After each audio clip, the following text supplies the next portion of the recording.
There is a moment that happens in your yard that most people miss entirely, not because they are not paying attention, because they do not know what they are looking at. A bird lands closer than it usually does. It stays longer than it has before. It looks at you directly instead of keeping one eye on the exit. And something shifts. Not in the bird, in the relationship. And you did that. You are the reason it happened. You just didn't know you were doing it. Welcome back to Backyard Bird Mind. If you're new here, make sure you subscribe because what you are about to understand will change the way you see every bird that has ever come close to you. Most people think that tame birds are born tame, that some birds are just friendlier than others, the same way some dogs are friendlier than some dogs. And that is partly true. Individual birds do have personalities, and some are bolder by nature. But the closeness you earn with a wild bird is something completely different from tameness. A tame bird has never been afraid of you. A wild bird that comes close has decided you are not a threat. And that decision, that specific, earned, conscious choice, is one of the most extraordinary things that can happen between a human being and a wild animal. Because it did not have to happen, and it would not have happened without you. Let us start with what you were doing without knowing you were doing it. The first thing wild birds evaluate about a human presence is predictability. Not friendliness, not food, predictability. A bird that visits your feeder every morning is not assessing whether you seem like a nice person. It is building a behavioral model of you, a map of what you do, when you do it, and whether the pattern is consistent. Researchers at the University of Exeter found that birds who were regularly exposed to the same calm, predictable human presence showed measurably lower stress responses than birds exposed to humans who behaved erratically, even when the erratic humans were doing nothing overtly threatening. The mere consistency of your presence, the same time, the same movements, the same quiet, was training the birds around you to classify you as part of the safe landscape rather than a variable threat. Every morning you stepped outside at the same time. Every time you refilled the feeder with the same slow movements. Every time you sat in the same chair and did not make sudden gestures, you were building a reputation. Not with one bird, with every bird that was watching, which was all of them. Now here's the thing that most people do not realize about the birds closest to them. Distance is a language. When a wild bird allows you to approach closer than it allows other humans, it is not random. It is a specific response to a specific history. Researchers studying individual bird behavior have found that wild birds track individual humans separately. Not all tall figures in the yard, but this particular person who moves this particular way. The chickadee that lands on the branch nearest your head while you fill the feeder is not landing there by accident. It has measured the distance at which you become dangerous, and it has determined, based on your specific history, that that distance is smaller for you than for anyone else who enters the yard. You have a personal threat radius with that bird, and yours is shorter than most people's. The bird did not give you that. You earned it. One consistent, calm, predictable interaction at a time. Here is something that happened in your yard that you may have noticed without understanding what it meant.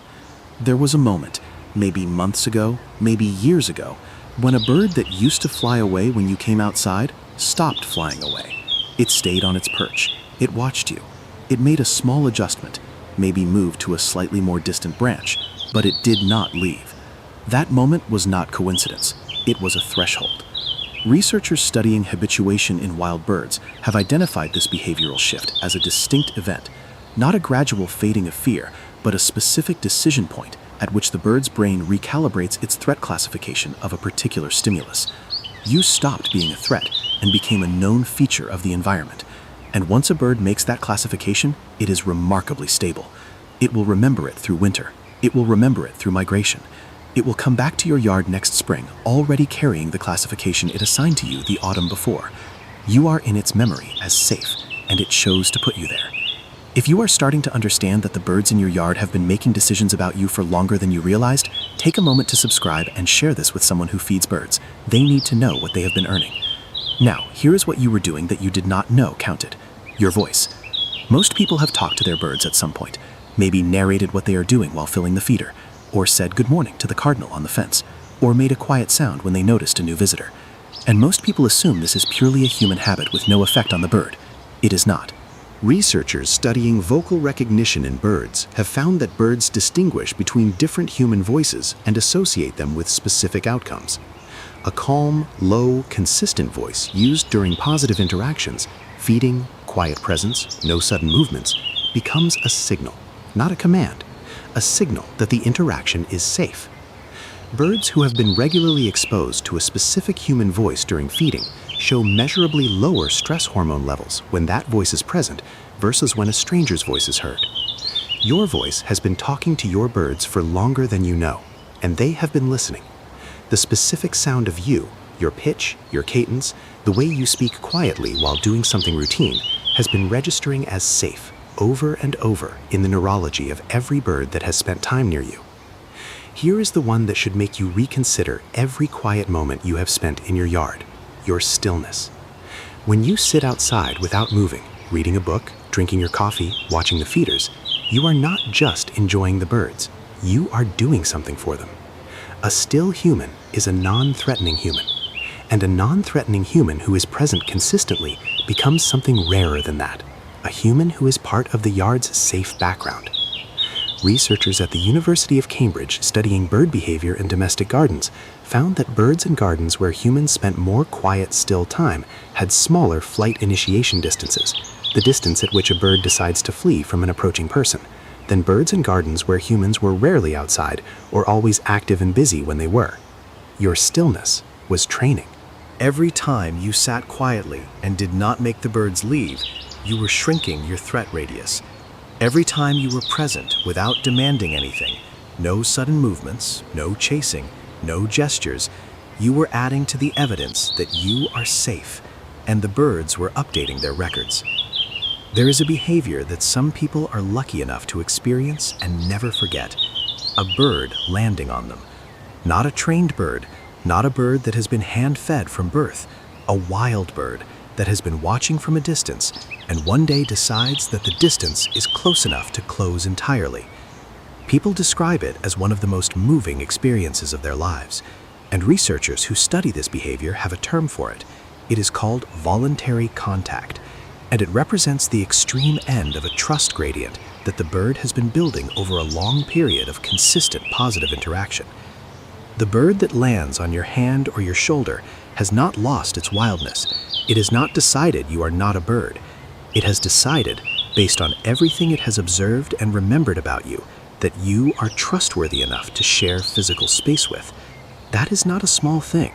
That is an animal that evolved to survive by fleeing from large animals, choosing not to flee from you, because of the specific way you showed up, over and over in its world.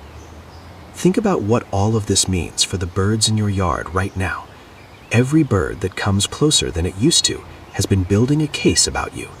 Every bird that stays when you step outside, that keeps eating when you walk by, that watches you without alarm from a branch near your head, has already decided you are in their classification system as someone safe.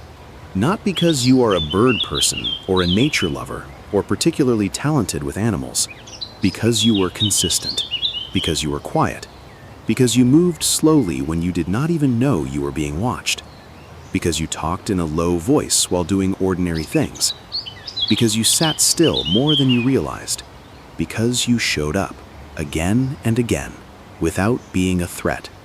And all of that accumulated, slowly and invisibly, into one of the rarest things in the natural world: the trust of a wild animal that did not have to give it to you.